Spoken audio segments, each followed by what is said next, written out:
Olá, nossa conversa hoje é com o jornalista Márcio Campos, que recentemente lançou um livro sobre a Beata Inhaxica. Eu converso com ele aqui pelo nosso monitor. Bom, Márcio, obrigado pela sua presença e por ter aceitado o convite aqui da TV Câmara Jacareí. Rodrigo, a alegria é minha, sobretudo o carinho que eu tenho por vocês em querer saber mais sobre Inhaxica é enorme também. Muito obrigado. O Márcio, antes da gente falar do livro, vamos falar um pouquinho sobre a sua trajetória, né? Para a gente não fugir muito de Baependi, você nasceu em Cruzília, que é uma cidadezinha vizinha a Baependi, né? Mas quero dizer que eu nasci em Minas, mas me considero um cidadão vale paraibano, né? Como você que nasceu em Jacareí, talvez, né? Mas eu vou te explicar daqui a pouquinho sobre isso. Eu nasci em Cruzília, né? A família do meu pai é da cidade de Bocaina. Eita. Opa! Pode seguir. Tinha derrubado o som aí um pouquinho. Ah, tá bom. Eu nasci na cidade de Cruzília porque é a região de origem da minha família. Meu pai é de Bocaina de Minas, que fica pertinho, e a minha mãe é de Eiroca, que também fica bem pertinho, né? E o médico que cuidava da minha mãe, com quem minha mãe fazia os trabalhos de pré-natal, né, as consultas, era da cidade de Cruzília, onde eu tenho muitos parentes também, e é uma cidade que eu amo. Sempre estou passando por lá, sempre estou visitando a cidade, né? Tenho primo, parente lá. Então, tenho muito orgulho de falar que sou cidadão cruzilhense, nascido cruzilhense, né? Mas eu vivi a minha infância em Augusto Pestana, um bairro da zona rural de Liberdade, onde o meu pai cresceu, onde a família do meu pai também tem bastante origem, bastante base até hoje. De Augusto Pestana, a gente se mudou para Cruzeiro, no Vale do Paraíba, onde eu fiquei até os 18, 19 anos. Depois eu mudei para Taubaté, onde a minha família mora hoje, meus pais, né? Onde eu me formei, onde eu continuei na carreira. Eu comecei a carreira na Cruzeiro em Cruzeiro, passei pela Rádio Aparecida, pelo Jornal Vale Paraibano, daí de São José dos Campos, chamado, na época, Jornal Vale Paraibano, pela Rádio Cacique, difusora de Taubaté, e, obviamente, pela TV Band Vale, que foi de onde eu saí para vir para a Band em São Paulo. É verdade que em Cruzeiro sua família tinha um restaurante, assim, uma lanchonete. Foi nesse estabelecimento que você começou a ter um pouco de contato com o público, começou ali a conversar mais, explorar mais esse lado ou não?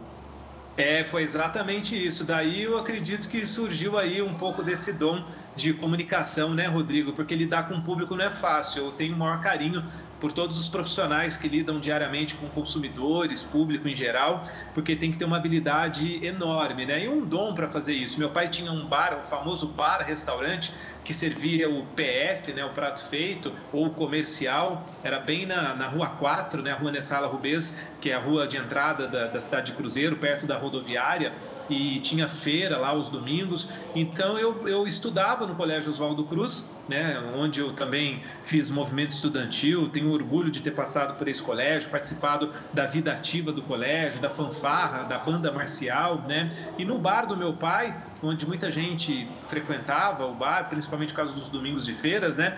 Eu comecei a ter, eu acho, um pouco mais de estabilidade de público. E daí surgiu a oportunidade de fazer um trabalho na Rádio Cruzeiro.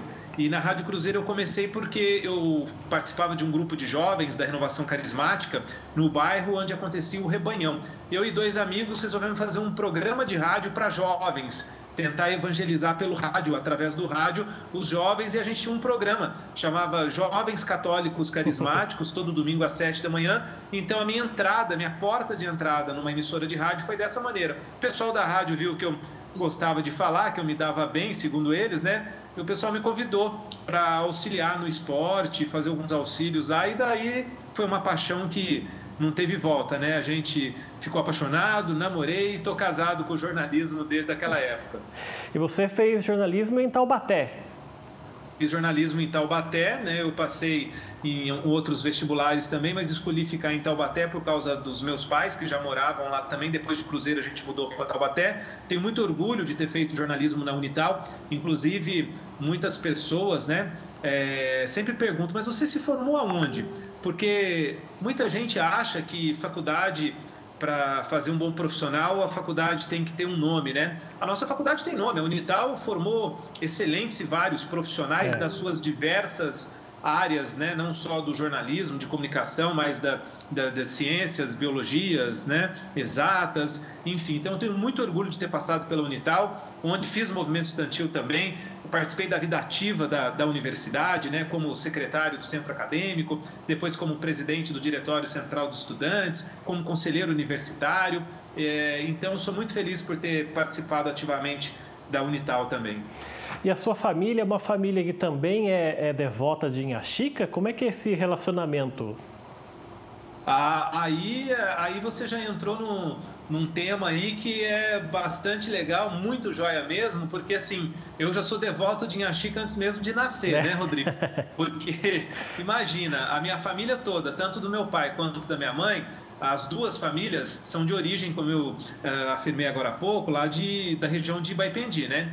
Então, tanto a família do meu pai quanto da minha mãe cresceram e viveram ao lado de Baipendi, né? Conhecendo Inha Chica desde criança, todas as pessoas, né? E os meus pais decidiram se casar na igreja que Inha Chica construiu em homenagem, em devoção à Imaculada Conceição. Então, o casamento dos meus pais foi nessa igreja. Minha mãe e meu pai já conheciam Inha Chica muito antes do casamento, né? E aí o casamento dos dois aconteceu em Inha Chica, né? Onde é hoje o santuário, onde estão as relíquias da nossa beata Inha Chica. Então, imagina só, o casamento foi em 73, eu nasci em 74, então, antes mesmo de viver, antes mesmo de nascer, eu já posso dizer que já era devoto, já conhecia Inha Chica, né? E que lembranças você guarda da sua infância em relação a isso, essas visitas ao santuário? Porque eu falei até para você antes da gravação que a minha família também costumava ir anualmente lá para Baipendi, lá no santuário de Inha Chica. Você também guarda essa lembrança de infância? Demais da conta, porque assim, a gente saiu do sul de Minas para morar em Cruzeiro, mas a nossa família toda ficou no sul de Minas. Os avós, bisavós, né? Então eu convivi com os meus bisavós da parte materna, pelo menos um casal de bisavós da parte materna, eu convivi na cidade de Carvalhos, né? Que é um pouquinho mais para frente também. Então, todas as férias de julho, férias de janeiro, feriados, casamentos, batizados ou às vezes até velórios, quando a gente vinha para o sul de Minas, né? Vinha porque hoje eu estou no sul de Minas, estou aqui na Serra da Mantiqueira. Quando a gente vinha para cá, meus pais faziam questão de passar no santuário, né? Se não desse para participar da missa, que pudesse pelo menos visitar o túmulo ali, né? As relíquias da Inha Chica, os restos mortais dela, porque ela ainda não era beata, né? Então, assim, os restos mortais, as relíquias dela, a gente visitava, fazia uma oração, passava na casa coordenada lá pelas irmãs franciscanas, né? Então, é uma prática, é uma devoção que existe desde a infância, né? Então, quando a gente viajava, eu ainda pequenininho, sempre visitava o santuário em Baipendi. A gente percebe que você está aí no campo mesmo, pelo galo cantando aí no fundo. Rapaz, e esse galo é um galo francês, é de uma raça francesa que a gente arrumou, inclusive com um conhecido nosso, né, um professor engenheiro agrônomo da Unital mesmo, que me indicou esse galo, essa raça, né, para eu poder fazer uma melhoria de genética aqui nas galinhas do sítio aqui. Então, e ele é danado, ele gosta de cantar o dia inteiro, durante o dia, à noite, de madrugada, ninguém dorme. Márcio, agora falando um pouquinho sobre o jornalismo, aí no segundo e no terceiro bloco a gente fala mais sobre o livro. Nessa parte do jornalismo do Vale do Paraíba, quando você passou pelo Vale Paraibano, até pela TV Band Vale também, um pouco pela Record e a TV Alterosa lá do SBT, né, de Minas. Você guarda alguma reportagem marcante desse período, algum fato que você cobriu e que até hoje você guarda na memória pela importância ou por alguma coisa curiosa?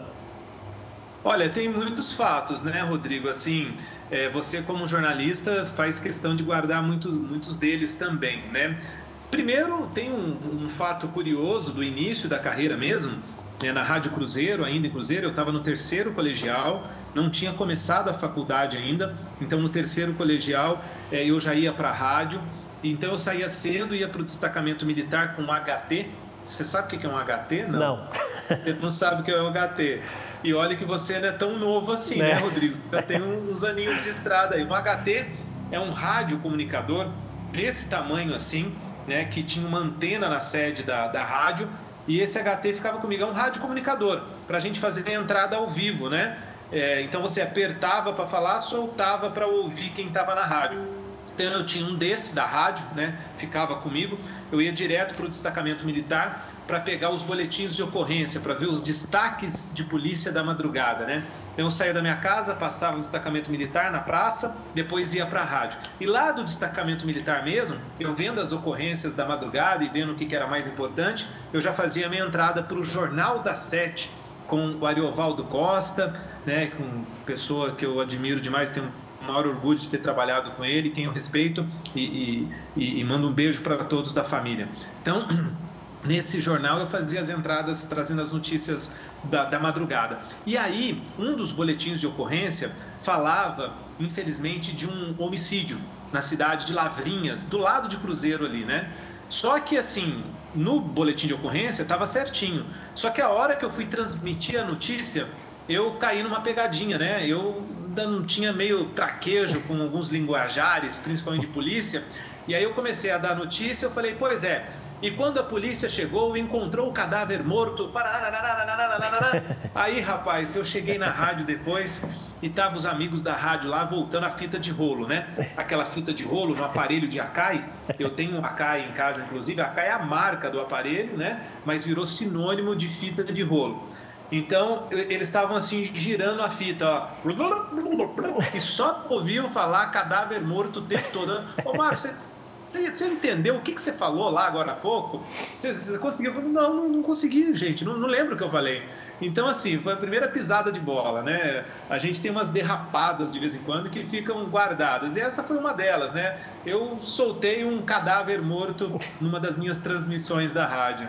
E aí você da Band Vale vai para a Band São Paulo. Aí da Band São Paulo hoje está na Band Nacional, até no canal Terra Viva, você apresenta um programa, né?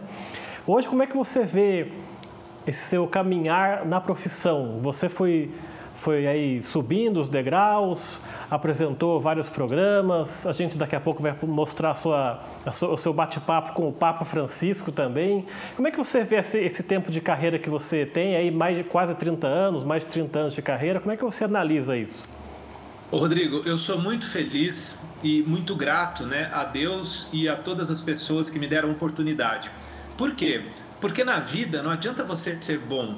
Você pode ser o melhor profissional da sua área, mas se você não tiver oportunidade para mostrar a sua capacidade, você não vai conseguir, né, crescer na carreira. Então eu quero agradecer demais todas as pessoas que me deram a oportunidade de mostrar o meu trabalho, que começou na Rádio Cruzeiro em Cruzeiro, depois na Rádio Cultura, Difusora e Cacique em Taubaté, no Jornal Vale Paraibano de São José dos Campos, mas eu era da sucursal de Taubaté, na Rádio Aparecida, para quem eu transmitia boletins também diários para a Rádio Aparecida. Depois, na TV Alterosa, afiliada do SBT em Varginha, meu primeiro emprego de repórter de TV. Depois, na Band Vale, em Taubaté, onde eu permaneci por 3 anos. E daí, eu fui chegar em São Paulo com a anuência do Rodrigo Neves, que era o diretor geral da Band Vale na época, e com o convite do José Occhiuso, que era o chefe de redação da Band na época em São Paulo. Daí depois eu fiquei na Band São Paulo por 1 ano, saí, fui para a Record, fiquei 3 anos na Record e voltei para a Band. Então, estou de volta na Band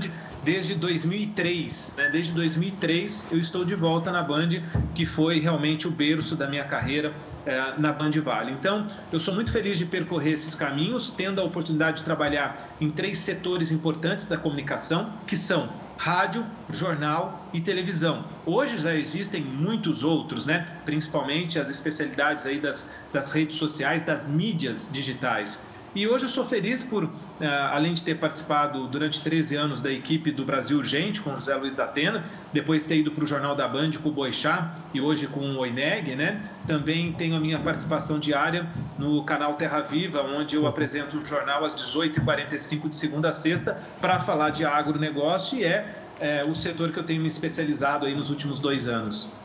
E sempre guardando, como você disse no começo da entrevista, o Vale do Paraíba dentro do seu coração, né? Cara, não existe a minha história. Se eu apagar o Vale do Paraíba do meu coração, se eu apagar o Vale do Paraíba da minha gratidão, eu não tenho como contar a minha carreira, eu não tenho como falar da minha vida, eu não tenho como contar da minha história. Então, eu sou enormemente grato ao Vale do Paraíba, que eu tenho como uma grande cidade. O Vale do Paraíba, para mim, eu gosto de falar que eu sou cidadão vale paraibano, né? Eu morei em Cruzeiro, morei em Taubaté, mas eu me chamo cidadão vale paraibano, porque eu conheço o vale de ponta a ponta, modéstia à parte, muita coisa já deve ter mudado, mas desde o início aqui em Arujá, indo até o Vale Histórico, lá na ponta em Bananal, passando por Areia, Silveira, descendo o litoral, né, e indo para a Serra da Mantiqueira, esses 4 cantos do Vale do Paraíba, eu sou apaixonado pelo Vale do Paraíba, por esses 4 cantos, conheço todos os lugares e gostaria de voltar em todos, espero que eu consiga. Tá certo, vamos então encerrar o nosso primeiro bloco aqui. O Gente de Destaque volta daqui a pouco, até já.